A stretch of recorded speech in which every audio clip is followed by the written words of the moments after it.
This is Far From Home. I'm Scott Gurian. I showed up in Peru looking for an adventure, and by the time I flew home 3.5 weeks later, I was feeling pretty satisfied that I'd achieved my goal. It had nothing to do with Cusco or Machu Picchu, which is what most visitors think of when they hear about Peru. I mean, I'm sure the Inca Trail is amazing, and I'd love to hike it one day, but I wasn't there on vacation. I wanted to go somewhere that most tourists would never go and experience something that only the locals would know about. And boy, did I ever get my wish. But I'm getting ahead of myself. Let me start at the beginning. I was staying at an Airbnb in Lima's trendy Barranco neighborhood with this Belgian guy named Jeffrey. We were in his living room chatting one day, and I told him I was looking for stories for my podcast. He said, "You've got to meet my friend Lucho." So I took out my recorder and asked him to tell me more. So tell me about Lucho. How did you meet him? Actually, he's a friend of a friend.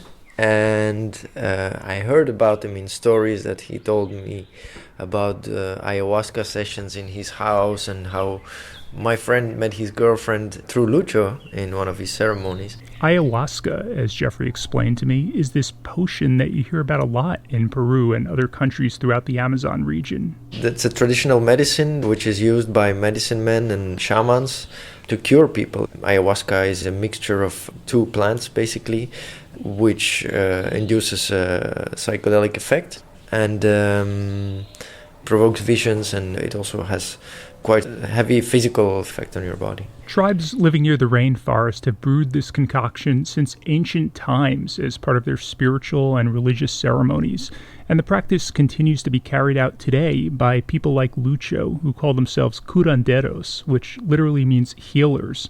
Because beyond just causing an altered state of consciousness, those who take ayahuasca believe it promotes psychological well-being and can help with a variety of ailments, including depression, addictions, anxiety, and even PTSD.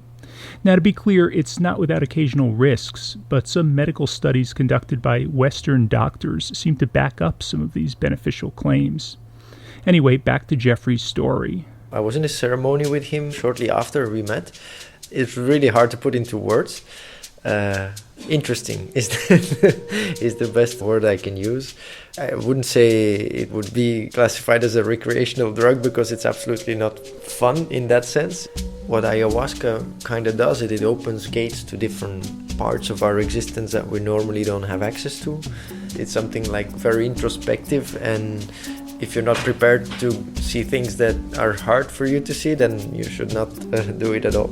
After the ceremony, Jeffrey and Lucho kind of fell out of touch for a bit, until one day Lucho sent him a text. He wanted to stay in Lima for a while, and we have a big house and rent out some rooms, and we had the room vacant. And he's a very humble person, so we kind of like lent him the room for a while, and that while turned into months, and in the end it turned into almost a year, and it was an interesting year. Now, like anyone who's ever lived in a college dorm, I've certainly had my share of roommate drama in my life, but at least I never had to deal with the supernatural. Jeffrey said that living with Lucho was hard at times because of spiritual battles that took place between him and other medicine men. They'll have power struggles and they'll get into conflicts and use their powers to sometimes inflict damage upon others. And it's also very common, they call it brujos and brujas, wizards or witches, because sometimes people go to see somebody and ask them to put a spell on somebody for falling in love with them or for attracting money or stuff that's not really like healing, you know, that's a bit egocentric, let's say.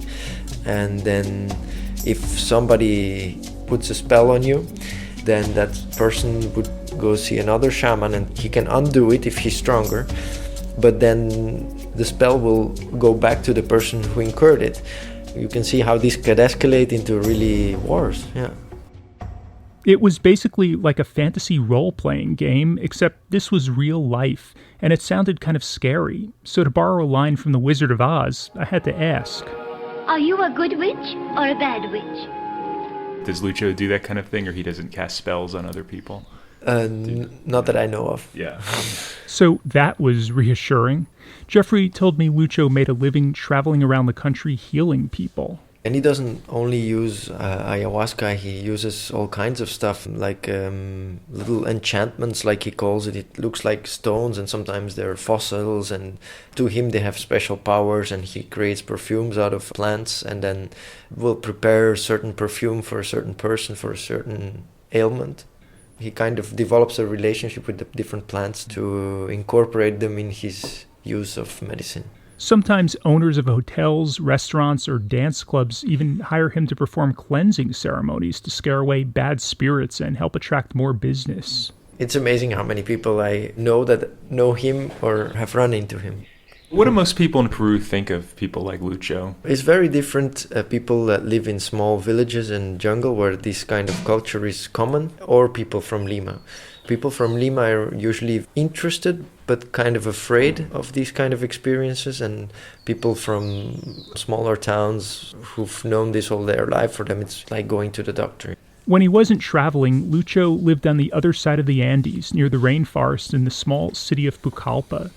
That's where he was there at home when Jeffrey called to let him know I was in town and that he thought the two of us should meet. Hola Lucho, ¿cómo estás? Bastante calor. Bastante calor?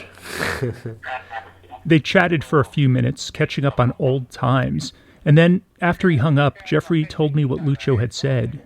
Shortly before I called him, he had a vision that he was supposed to go to pick up a crystal star in a city called Chiclayo, where there is a big market for people like him, where they get artifacts. Sometimes they come out of ancient graves or temples, and sometimes they're made by other wizards or medicine men. And as far as I understand, these objects are just hollow objects, but somebody has put some kind of effort and intention into it, and by special care it develops some powers, you know. So he had this vision that there's some kind of crystal or something somewhere in a market in the city of Chiclayo, which is about 12 hours north of here, that he wants to find and use in one of his ceremonies for something.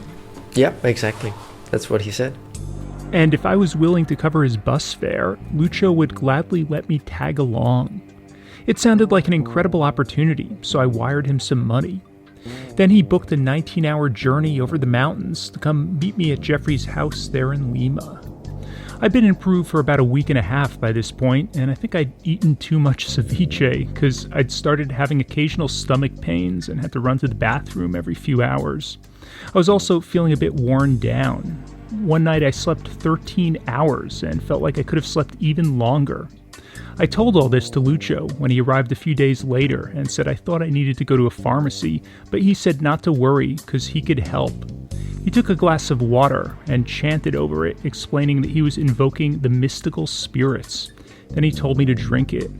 After that, he had me lie down, pulled up my shirt, and removed from his duffel bag a small bottle of this herbal liquid he'd brewed back home. He poured the liquid over what looked like a little rock that had a face carved into it, which he said was a bone from the Incas.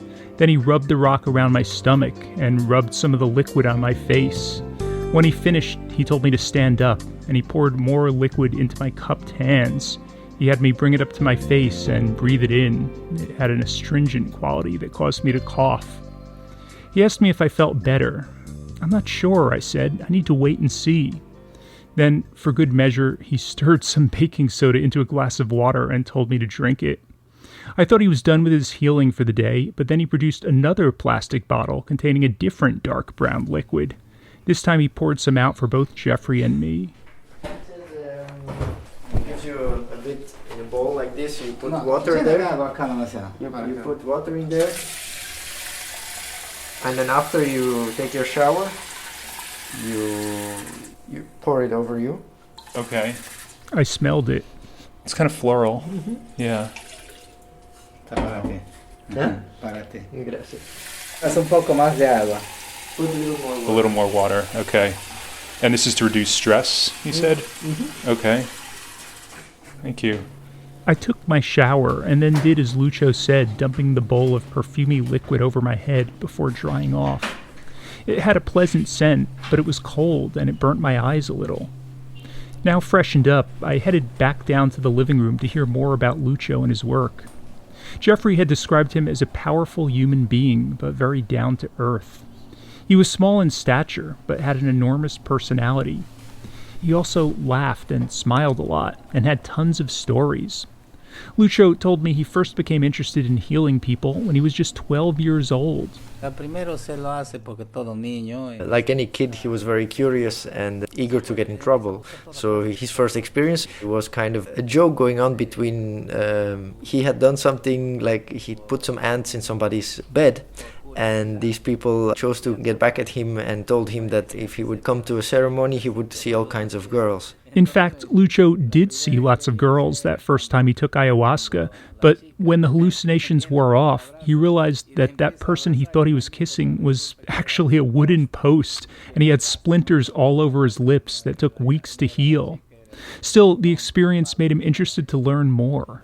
Through this curiosity, they took him out of his troublesome childhood and put him on another path. Though not indigenous himself, he sought guidance from members of local tribes who taught him how to work with medicinal plants from the jungle. But he said the bulk of his knowledge was revealed to him through more mystical means.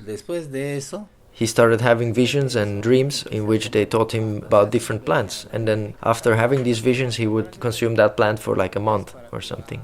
And in this time, you develop a relationship with the plant and know how to use it. And in another occasion, in a dream, he was presented with a skeleton. And somebody told him, just take it apart and put it back together. And he says these are the kind of ways that he started learning about healing in an almost automatic way.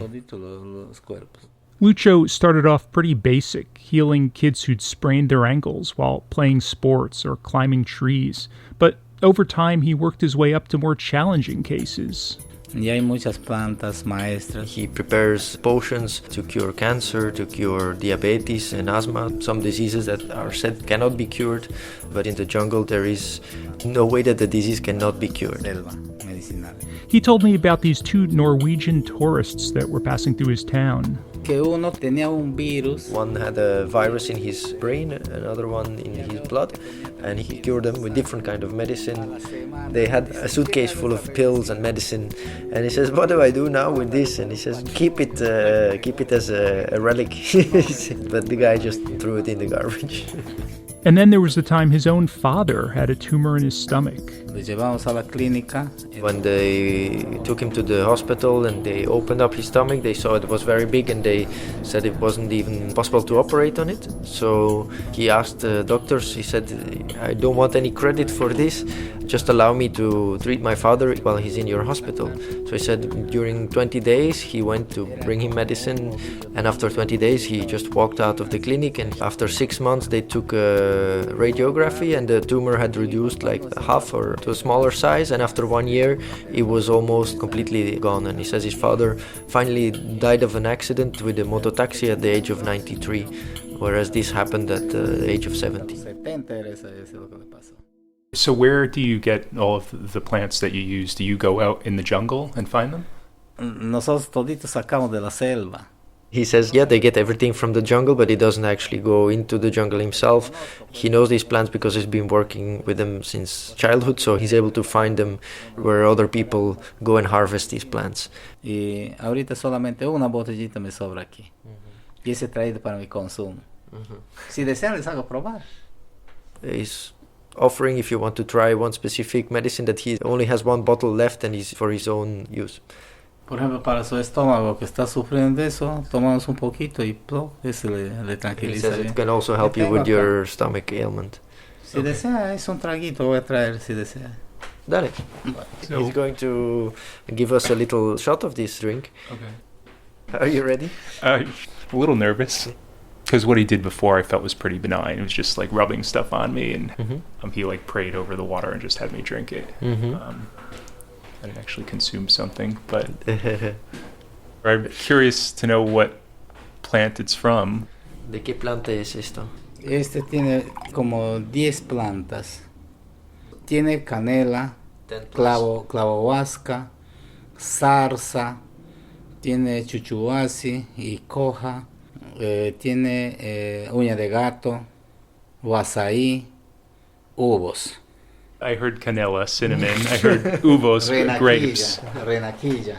but Okay. they have different names. Chuchuwasi, for example, is a very known one, but it's a tree, it's wood. Okay. Did you know what most of those things are? Or no. Some of them. Some of might them have- because you've mentioned them, but I couldn't imagine how the plant looks like. Yeah. Huh. Most of the things he mentioned are bark of the tree, and he cooks it up in a really big pot and let it reduce to a small amount, and then filters out the plant material, and that's an essence from all these different plants. Este es para toda clase de enfermedades. Okay. I know a lot of this is, I guess, traditional medicine. Like, I'm curious if some of these things have actually been studied, Mhm. like by... Scientists? Probably not, I would imagine, but I'm curious. Wow, it smells kind of strong. It's this brown kind of liquid. Kind of sweet, a little bit sour, a little bit astringent. It's not so bad, actually. Okay. I had no idea what it tasted like. I Y thought eso vaya a ayudar a tu estómago. okay, it'll help my stomach, yeah. Okay, gracias. You giving me more? Okay. I was afraid sometimes medicinal things are like really bitter or something, but that's not bad. After chatting for a while, I finally brought the conversation back around to the reason Lucho had come all this way to meet me. And I made the mistake of referring to the place we were heading to look for his star-shaped stone by the name many people commonly call it, the Mercado de Brujas, or Witches Market. Lucho quickly scolded me. No es un mercado de brujas, sino... He was very adamant that that wasn't what it was, and that's not what I should call it. Is the term Mercado de Brujas, is that kind of a pejorative? Like, would he not like if people call it that? No, o sea, la palabra de brujas, no. He says he doesn't like the word brujo because there's different classes of people. There is brujos, and then there is Hechiceros. hechiceros. There are people that cast spells, and then there is people who cure. Y yo soy curandero. So you're a curer. As for our mission of searching for that star, Jeffrey explained it this way. It's something that he needs to acquire to augment his work. It's kind of like a video game where you need to collect different relics to give you other superpowers. It sounds very, very weird, I'm sure. I mean, I know Lucho for a long time, so I'm used to his stories and his ways of sharing different realities that he lives in.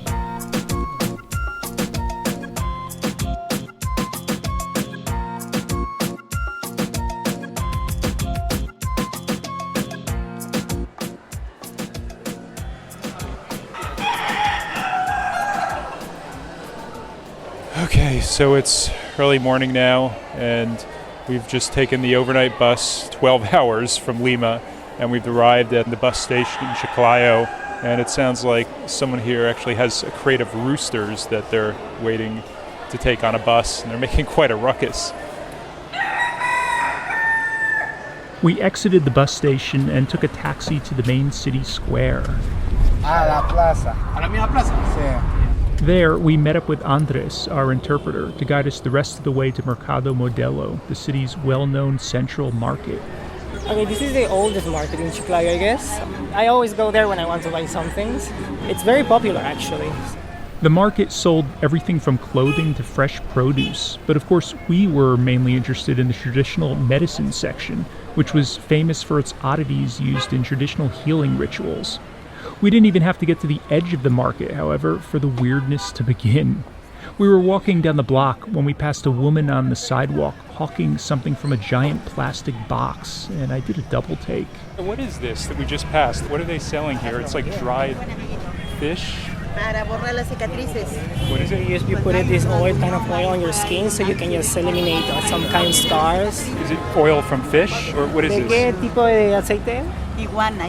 Iguana oil. These are- So these are dried iguana carcasses we're looking at? Yes. Wow. Huh. Are you just used to seeing stuff like this on the street around here? I've never seen that before. Okay. Actually. It's my first time. As we continued making our way through the streets, I got the sense that tourists in this city were probably a pretty unfamiliar sight. So I guess this is the market up here then. Oh,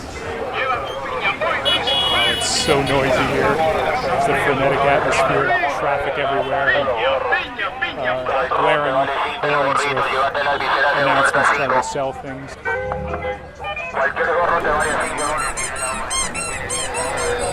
So We are making our way through the aisles in the market. We're now passing, looks like the bra and ladies' undergarment section. And here's sandals, bathing suits.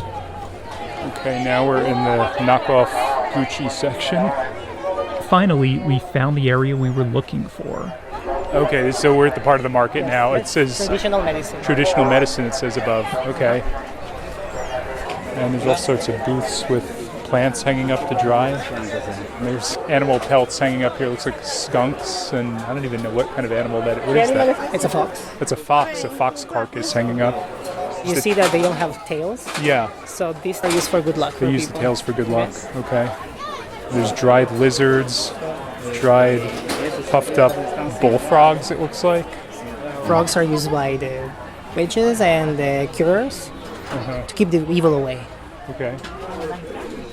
It seems like what he does is more focused on healing, and some of the rest of this is more kind of mystical, kind of casting spells. Yes. It's kind of a different. Yes, Are that's what these you're going to see. voodoo dolls here, they look like almost. Yes. Some of this stuff is really kind of creepy. Estos son diferentes. Yeah.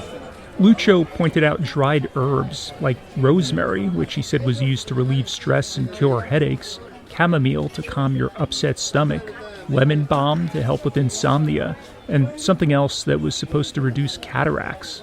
He explained that many of the plants and herbs here in northern Peru were very different from what he found near the jungle. For example, instead of ayahuasca, the hallucinogenic potion of choice here was something called San Pedro, which was brewed from a certain type of cactus. Still, he said he liked to travel to markets like this in various parts of the country to find plants he wouldn't normally have access to back home. It was all really fascinating, but I was eager to get back to our mission of finding that magical stone. So in your vision, you saw what the star looked like, and you knew that of anywhere it would be here in the market in Chiclayo. Vio el tipo de estrella y vio que estaba acá. Pues ya sé quién le tiene. He knows who has it. Ah, okay.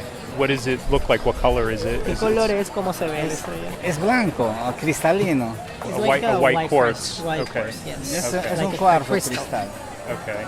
We came to a shop with a sign that said Natural House of Medicine in Spanish. It had photos out front of indigenous people dressed in ceremonial costumes. This was the place, Lucho said. He'd been here before. In fact, he knew the owner. Es un viejito. He's a grumpy old man, he said. Es de carácter. He has a very strong character. Okay. Since many items like this stone Lucho is searching for are archaeological artifacts, their sale isn't entirely legal. So he told me and Andres to wait on the side while he went and spoke with the guy so as not to attract too much attention. I'll just stand back a little because I don't want to ruin his chances. He does look kind of grumpy. Yes, I tell you. A few minutes later, he returned holding in the palm of his hand a small five-pointed star with a hole in the center that he said came from an Incan cave. But he had some disappointing news. Hay un chiquito, pero el grande ya no haya la vendido. He said that this is the type of star that he was looking for. He saw a bigger one in his vision, but it was sold already. Okay. We'd apparently arrived too late. Still, he had an opportunity to buy this star for 150 soles, which was about $40. Son con poder, o sea, tienen poder. These kind of quartz have some powers, so that's why they are very expensive. Por ejemplo, yo donde tengo esos, no pueden dormir otra gente, solamente mis hijos. Where he keeps these quartz in his house, any other people cannot sleep there in the room, only his children, because these quartz have a lot of energy. In fact, he said that objects like this were so powerful that he'd first have to cast a spell to remove its negative energy, or anyone who came in contact with it would get sick over time. I asked him how this star compared with the other relics he already owned. Hiciera complemento de iluminar a toditos, tú sabes lo que son estrellas. So if he buys this star, all of the energy the artifacts he have will be stronger. In other words, he said it would multiply his power to heal people. He wants to become better. With this kind of star, he will become the best. It sounded great, but there was just one problem.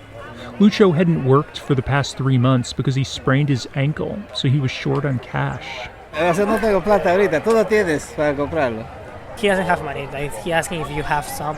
He wanted me to buy it for him, but I didn't actually have much cash on me, and this place didn't appear to take credit cards.